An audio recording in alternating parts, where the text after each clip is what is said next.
Professeur Didier Raoult, au vu des dernières données, où pensez-vous que nous en sommes sur le plan de l'épidémie et que pensez-vous donc du confinement, du déconfinement qui se rapproche? Écoutez, on suit avec énormément de tests l'épidémie. Et donc, vous voyez qu'on a eu un pic qui était à ce moment-là, et depuis, on a une décroissance continue. Et donc, cette courbe, c'est une courbe en cloche, ça s'appelle une courbe en cloche. C'est la courbe typique des épidémies. La plupart du temps, ça se passe comme ça. Donc, l'histoire de rebond, c'est une fantaisie qui a été inventée à partir de la grippe espagnole, qui d'ailleurs a commencé l'été. Donc, il n'y a rien à voir. Et donc, généralement, ça se passe en une seule courbe, qui est une courbe en globe de cette nature-là. Et donc, moi, on sait que j'ai une erreur de prédire, et en particulier des modèles, mais cette manière de se construire est quelque chose qui est assez usuel pour les épidémies. Les épidémies ont disparu dans le temps, bien avant qu'on ait le moindre moyen de les contenir. Elles disparaissaient quand même. L'humanité est morte d'aucune épidémie. C'est comme ça. Les épidémies commencent, s'accélèrent, elles culminent. C'est le moment maximal de transmissibilité. Et elles diminuent et elles disparaissent et on ne sait pas pourquoi. De la même manière qu'on ne sait pas pourquoi quand nous, on suit depuis très longtemps les gens qui font un pèlerinage à la Mecque, qui reviennent à Marseille. Certains reviennent avec le virus de la grippe parce qu'ils ont rencontré des gens pendant la période pendant laquelle c'était épidémique. Mais comme c'est en été, il n'y a pas de cas secondaires parce que la grippe n'est pas transmissible ici en été. Je ne sais pas pourquoi, personne ne le sait. C'est ni la chaleur parce qu'il y en a en Afrique, ni l'humidité parce qu'il y en a en Afrique. Et donc c'est des phénomènes d'écosystème. Dans notre écosystème, nous, de pays tempérés, il n'y a pas de grippe pendant l'été, en tout cas de la grippe ordinaire. En revanche, il y a eu de la grippe espagnole, il y a eu H1N1, il y a eu la grippe de Hong Kong qui sont développées pendant l'été. Donc c'est un cycle général, habituel, qu'on voit, qui se reproduit assez souvent. Ça ne veut pas dire que chaque fois il va se reproduire, mais pour cette maladie dont on ne savait pas du tout comment elle se comporterait, on voit qu'elle se comporte comme ça. Et donc il y a des gens qui sont une très bonne équipe de mathématiciens de Singapour, qui ont du coup fait une projection en disant écoutez, si cette courbe se produit comme ça, essayons de voir si on retrouve la même courbe. Et donc ce qu'on voit, c'est que eh bien, donc, eux sont à Singapour, donc ils essaient de prévoir quand est-ce que ça va s'arrêter, et puis ça c'est le monde, et puis ça c'est les États-Unis. Et vous voyez que ça marche très bien pour l'Italie. L'Inde a commencé un peu en retard, vous voyez que la Turquie a une courbe tout à fait comme ça, l'Angleterre aussi, l'Allemagne aussi, qui a l'air d'approcher de la fin. La France aussi, vous voyez, le même type de courbe, avec des pics qui sont dus plutôt à des artifices sur le nombre de cas, et donc qui ressemblent, nous, à notre courbe. Et donc, bien sûr, encore une fois, les prévisions sont à prendre avec précaution, mais les dates qui ont été fournies par le président ne sont pas extravagantes, dans le sens où cette étude prédit que 97% des cas auront eu lieu aux alentours du 7 mai et 99% aux alentours du 19 mai. Donc on est dans la marge de, effectivement, le moment où on devrait pouvoir faire du déconfinement et organiser, d'isoler seulement les gens positifs, sachant qu'il est vraisemblable qu'à ce moment-là, la transmissibilité du virus sera devenue beaucoup plus faible. Voilà, ça c'est des données réelles, encore une fois, hein, c'est pas des fantasmes sur la maladie. Hein. Donc le rebond, je ne sais pas d'où ça sort. Ça, le fait qu'il faut 70% d'une population immunisée pour la contrôler non plus, c'est des chiffres entièrement virtuels. C'est pas comme ça que ça se passe. En revanche, ce que je vous donne là, c'est juste des données d'observation et des observations que vous pouvez avoir sur à peu près toutes les épisodes épidémiques. C'est comme ça. Vous savez, ça existait le temps de la variole, le temps de la rougeole. Il y avait des épidémies, puis ça arrêtait. L'épidémie s'arrêtait. C'est comme ça pour des raisons qu'on connaît très mal. Peut-être que l'avenir nous permettra de mieux comprendre les relations entre l'écosystème et la transmissibilité des maladies infectieuses. Pouvez-vous nous faire le point quant au traitement proposé pour guérir les patients atteints par le coronavirus? Alors, ce qui est très important dans le traitement, et qu'on commence à comprendre, et on commence à comprendre pourquoi il y a des embranchements qui ont été choisis qui n'étaient pas raisonnables, c'est qu'il y a plusieurs phases dans la maladie. Maintenant, on la connaît bien, cette maladie. Surtout nous, il faut reconnaître que, là, vous savez, il y a quelques chiffres que l'on a là. Il y a 25 000 personnes qui sont venues se faire détecter ici, dont 16 000 qui étaient symptomatiques, 1000 personnels hospitaliers. Les taux de positivité ont culminé jusqu'à 22%. Actuellement, on voit bien que ça diminue parce qu'il n'y a plus que 5-6% de positifs. On a fait maintenant plus de 6000 sérologies. Je vais vous en donner les résultats qui expliqueront pour ce qu'on pense pour les patients. On a testé aussi les personnels exposés. On n'a que 3% de personnes qui étaient exposées ici à l'IHU qui ont des anticorps. Donc la protection et les mesures qui ont été prises ici pour ne pas être contaminés sont très bonnes parce que c'est l'équivalent de ce qui se passe dans la population générale. Donc les gens qui ont travaillé ici avec nous n'ont pas été plus exposés. On a suivi à peu près 4000 patients ici infectés. C'est ce qui en fait encore une fois une des plus grosses séries mondiales, hein, peut-être la plus grosse. 3300 ont été suivis en hôpital de jour et 630 ont été hospitalisés. Avec ça, Bernard Scola a fait un travail exceptionnel pour isoler le maximum de virus. Donc il a ensemencé 4000 prélèvements pour isoler les virus. Il y a déjà 1500 souches qui sont établies, 1300 qui sont en cours de culture. Nos amis radiologues, le service du professeur Jacquier, s'est lancé d'une manière très très très rapide dans la pratique des scanners à basse dose qui sont meilleurs que les radios du thorax et qui n'ont pas l'irradiation des scanners traditionnels. Il y en a près de 2000 qui ont été réalisés. On trouve, c'était très important parce qu'on trouve des lésions pulmonaires chez les gens qui apparemment ne sont pas symptomatiques. Donc dans cette période où on a le virus et on dit vous n'êtes pas symptomatique, si vous faites des scans low dose, on trouve dans plus de la moitié des cas qu'il y a des lésions pulmonaires. Les Chinois avaient trouvé ça, nous on l'a confirmé. Et puis bien sûr, sur le plan de l'électrocardiogramme, je vous parlerai du risque de l'hydroxychloroquine, mais on a fait 7500 électrocardiogrammes ici qui ont été regardés et validés par nos amis du service du professeur de Haro, qui est un professeur de cardiologie, spécialiste du rythme cardiaque. Avec ces virus, on a séquencé 434 génomes, je crois que ça fait le double de tout ce qui a été réalisé en France par ailleurs. Il y en a 309 qui sont analysés pour montrer ce qu'il existe de spécifique. Et puis pour les médicaments, on a fait à peu près 1400 dosages d'hydroxychloroquine et 500 d'azithromycine pour, bien entendu, évaluer la concentration des médicaments, comprendre de temps en temps pourquoi il y avait des échecs, et puis surtout éviter qu'il y ait des problèmes de surdosage, bien sûr, parce qu'il faut être attentif.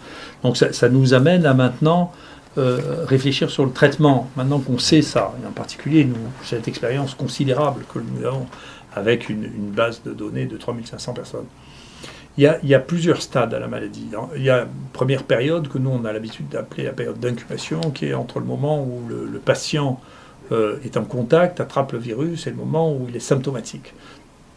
Dans cette période-là, la seule chose qui est, c'est le virus. Et on l'a vu, y compris, les gens parfois ne se rendent même pas compte qu'ils ont le virus. Parfois, quand on les réinterroge, en particulier les jeunes, ils disent « Ah oui, mais quand même, j'ai eu un moment, si on leur pose la question, où je ne sentais plus les odeurs. » Et ça, c'est un très bon signe, parce que parfois, c'est le seul signe chez les jeunes, qu'ils ne sentent plus les odeurs. Mais si on fait des scanners, à ce moment-là, on risque de trouver des lésions. Donc ça, c'est la première période. Et puis ensuite, il y a la période clinique, dans laquelle les gens sont malades, tous ont de la fièvre, c'est les manifestations les plus habituelles. Là encore, c'est le virus qui est la cible, à ce stade-là. Mais il faut les traiter relativement tôt. On savait ça pour la grippe, par exemple. On sait que le Tamiflu, ça marche pendant le premier et deuxième jour de grippe, puis ensuite, ça ne marche plus. Donc, on sait ça. On sait que pour les infections virales, c'est au début qu'il faut traiter, parce qu'ensuite, la réponse que nous avons contre les virus peut être tellement forte que la question n'est plus le virus, mais la réponse. Et au fur et à mesure que les choses se dégradent, eh bien, il n'y a plus de corrélation entre le nombre de virus, ce que nous on appelle la charge virale, et la sévérité. Et au contraire, à la fin, il n'y a plus de virus.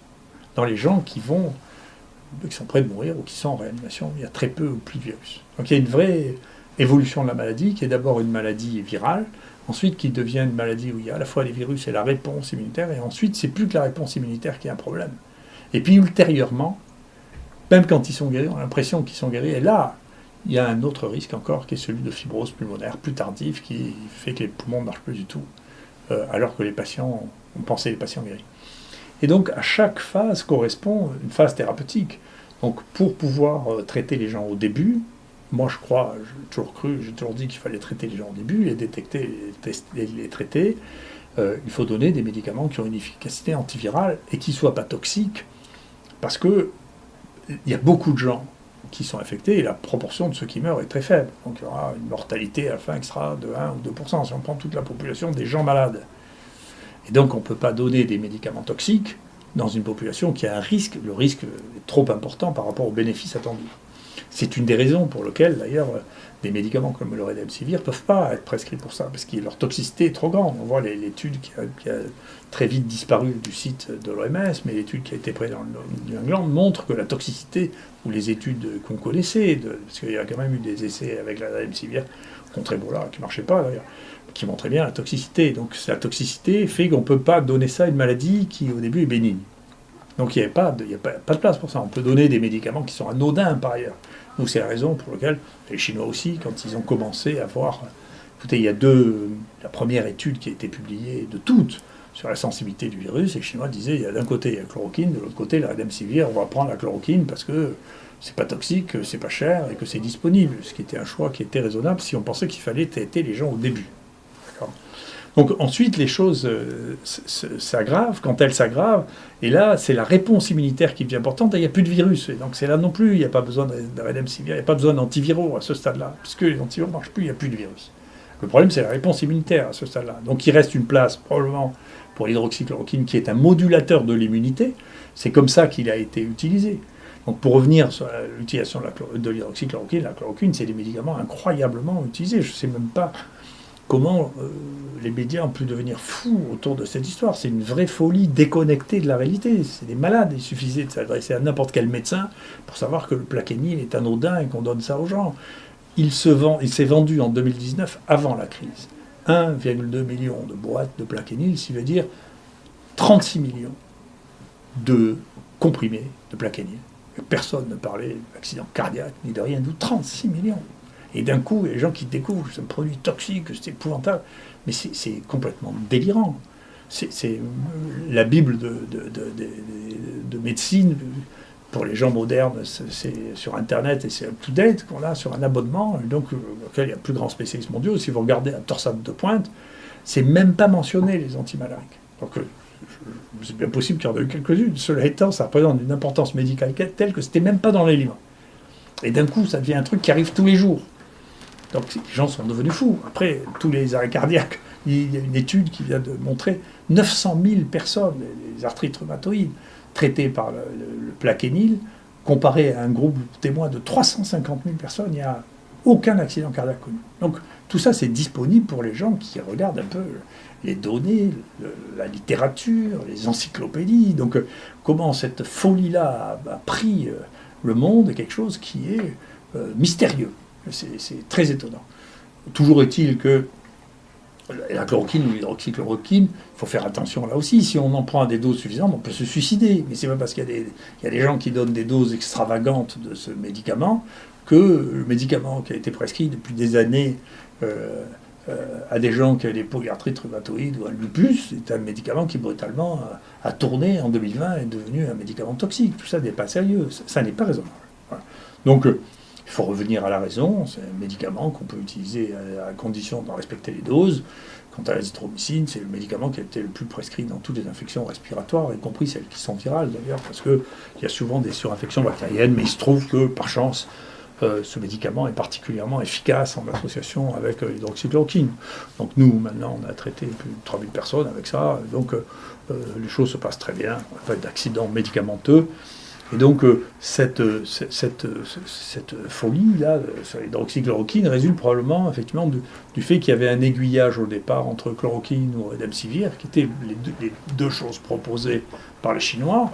Et puis ensuite, les Chinois ont dit écoutez, nous, on fait une communication préliminaire en disant on a déjà traité une centaine de personnes et ça donne un effet positif. Et pour moi, toutes ces choses étaient assez simples. Donc, comment ça a pris une ampleur pareille, qui est de dire, écoutez, on a des gens qui sont malades, il faut les détecter, il faut faire une PCR pour les détecter, et puis il faut leur donner le truc qui semble marcher chez les gens qui sont les seuls au monde à avoir une expérience. Et puis voilà, on va voir ce que c'est. Nous, on a rajouté l'azithromycine parce que l'azithromycine marchait sur d'autres virus ARN et que l'azithromycine est le traitement recommandé dans la pneumopathie. Et puis voilà, il se trouve que ça a eu un effet tout à fait remarquable. Donc on continue comme ça, comme beaucoup de gens d'ailleurs, et encore une fois, beaucoup de médecins dans le monde ont utilisé ça, plus de la moitié qui ont été confrontés à ce problème ont utilisé ça. Donc, si vous voulez, je crois qu'au bout d'un moment, il faut revenir, il faut que la raison reprenne ses droits, là, et qu'on arrête de considérer que le médicament qui a été découvert il y a 80 ans et qui est utilisé depuis est devenu toxique en 2020. Quoi. C'est quelque chose qui laisse vraiment avec des doses pareilles. Moi, je ne peux pas imaginer qu'à dessus les gens ont mangé 36 millions de comprimés rien qu'en ville, parce que je ne parle pas à l'hôpital, rien qu'en ville est devenu brutalement un truc mortel. Enfin, c'est une histoire. On ne sait pas comment c'est possible que des bruits comme ça se répandent. C'est quoi? Les gens ne lisent pas, ils ne demandent pas. Il suffit de demander à votre médecin généraliste est-ce que vous avez déjà prescrit le Plaquenil, mais tout le monde a déjà prescrit le Plaquenil. Ça n'existe pas. Alors, c'est des gens qui n'ont jamais pratiqué, je ne sais pas, ou des gens qui n'ont plus fait de médecine depuis 30 ans, ils ont oublié ce que c'était. Mais c'est pas possible. C'est juste un truc invraisemblable. C'est pas possible. Et donc, je ne sais pas comment on arrive à écrire des choses aussi spectaculaires. C'est incroyable. Après, les gens oublient une chose, c'est que, et en particulier cette maladie, donne des atteintes du cœur, qu'on appelle nous des myocardites. Et que donc, il y a des myocardites qui sont des myocardites mortels. Donc, bien sûr, que vous preniez un traitement ou vous ne preniez pas un traitement. Il y a des gens qui ont des myocardites qu'il faut surveiller parce qu'ils risquent de faire des troubles du rythme et puis en mourir. Puis d'autre part, on vit dans une époque où il faut avoir le maximum de sécurité. Et donc, c'est légitime de regarder les choses qui sont associées éventuellement avec des torsades de pointe, c'est-à-dire le potassium bas, c'est-à-dire d'autres comédicaments, la longueur du électrocardiogramme, et tout ça sont des choses que l'on peut faire. Et puis, si on fait ça, on n'a aucun ennui. Donc, tout ça est très simple, il ne justifie pas qu'on se mette dans des états pareils. Quel est le rôle des médecins aujourd'hui dans la crise?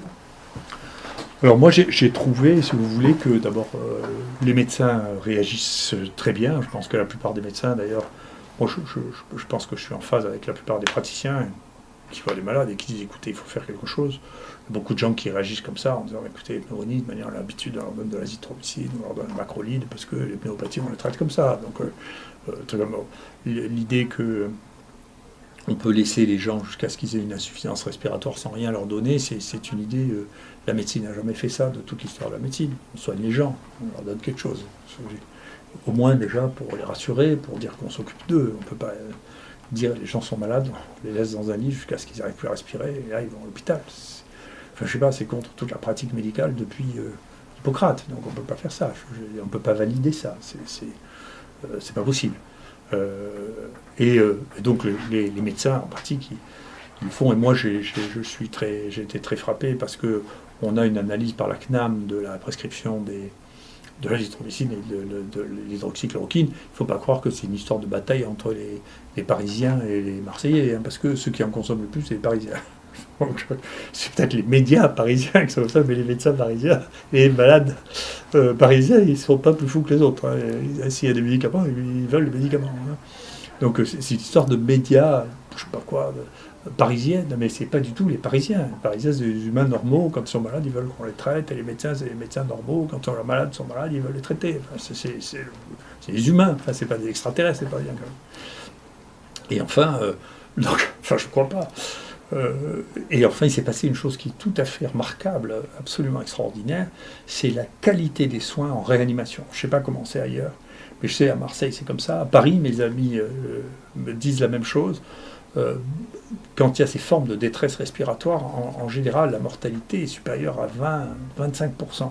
Qu'on voit dans les séries américaines, c'est des mortalités absolument considérables, 25%. Et ici, les collègues, les amis avec qui on travaille nous disent non, on a une mortalité beaucoup plus basse, 9-10%. J'ai téléphoné à un collègue à Paris qui m'a dit on voit la même chose, 9-10%. Mais parce qu'ils ont un réseau de tous les réanimateurs entre eux, où ils s'échangent les informations qu'ils ont au fur et à mesure, qui ne sont pas encore publiées, en particulier sur la coagulation. C'est-à-dire qu'il y a gros troubles de la coagulation, ils ont changé leur thérapeutique, ils ont adapté à cette maladie en donnant des anticoagulants le plus tôt possible, pour éviter les embolies pulmonaires, qui sont une des causes de mort brutale. Ils ont aussi utilisé, hors protocole, des des médicaments qui permettent de contrôler la réponse immunitaire. Maintenant, les protocoles vont être passés. Enfin, là aussi, il y a des utilisations, il faut sauver les gens. Donc, cette réponse immunitaire qui est devenue folle, il faut la contrôler. Il y a des médicaments pour ça. Donc, pour aider au contrôle de cette folie immunitaire, il faut utiliser ces médicaments, même s'il n'y a pas d'effet de truc randomisé, parce qu'il est question de sauver la vie des gens dans une situation qui est compassionnelle. C'est ce qu'on appelle de la thérapeutique compassionnelle. Donc il faut se servir de ces outils-là sur les thérapeutiques compassionnelles, c'est-à-dire que quand on a des situations aussi graves, il faut utiliser tout ce que l'on peut utiliser pour sauver les gens. Donc tout ça, cette approche-là, et la qualité de la réanimation française qui a eu une réaction incroyable, parce que les réanimations ont été débordées, il y a eu des réanimations qui ont été installées dans des conditions qui sont quasiment des conditions de guerre. Le résultat de ça est tout à fait exceptionnel. On aurait pu avoir, honnêtement, 30% de morts en plus s'il n'y avait pas eu la qualité de cette réanimation et la qualité de la prise en charge. Et donc ça, je pense que c'est très bien. Et que beaucoup de gens ont été sauvés parce que la qualité de la réanimation, quand on était à ce stade-là, a été extraordinaire, qui n'était plus un stade virologique. Voilà. Et puis enfin, la dernière phase, après la réanimation, qu'est-ce qu'on va faire de ça? Il y a des vraies questions à organiser et à réfléchir pour savoir comment détecter avec nos collègues spécialistes, cette fois-là, de pneumologie. C'est plus nous qui avons les gens qui s'occupent des infections qui vont s'occuper de ça. Comment on détecte les fibroses pulmonaires qui vont arriver plutôt dans les gens qui ont eu cette rage épouvantable inflammatoire dans les réanimations, peut-être dans d'autres, qu'il faudra probablement surveiller, qui posent une véritable question à l'avenir. Merci.